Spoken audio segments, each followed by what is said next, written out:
কলকাতাবাসীর জন্য একটা সুখবর। এবার মুম্বাই চেন্নাইয়ের পর কলকাতায় এসি লোকাল। পূর্ব রেলের শিয়ালদা শাখায় এবার এসি ইএমইউ কোচ। চেন্নাইয়ের কোচ ফ্যাক্টরিতে তৈরি এসি ইএমইউ কোচ। কথা বলবো আবির আমাদের প্রতিনিধির সঙ্গে। আবির, কবে থেকে এই পরিষেবা পাওয়া যাবে, কোন কোন রুটে চলবে?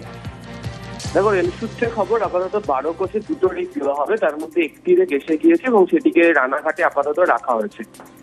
এই লোকাল ট্রেনের ধরনটাই হচ্ছে মেট্রোর মতো, ফলে স্টেশনগুলোতে পৌঁছানোর পর স্বয়ংক্রিয় ব্যবস্থায় দরজা খুলবে এবং প্ল্যাটফর্ম থেকে ট্রেন ছাড়লে ফির বন্ধ হয়ে যাবে এবং গেটের সামনে দাঁড়িয়ে যাত্রীদের যাতে কোনো দুর্ঘটনা না ঘটে, বিশেষ করে মুম্বাইয়ের ঘটনার পর এটাই গোটা দেশ জুড়ে উদ্যোগ নেওয়া হচ্ছে।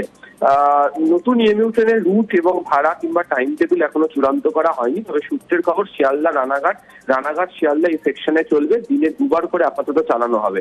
পরবর্তীতে কি আরো অন্যান্য সেকশনে বাড়ানো হতে পারে, এরকম কোনো পরিকল্পনা কি আছে? যেহেতু 2টো রেক দেওয়া হচ্ছে, ফলে স্বাভাবিকভাবে অন্য রুটে চালানো হবে এবং যে 110 কিলোমিটার প্রতি ঘন্টায় তো ট্রেনটি চলবে এবং সে কারণে হচ্ছে শিয়ালদা রানাঘাট সেকশন আপাতত এই সেকশনে ট্রেনটি দ্রুত চালানোর মতো ব্যবস্থা করা হয়েছে। আধুনিক ব্যবস্থা সমস্তই থাকছে, কিন্তু ভাড়া অনেকটাই বেশি হবে।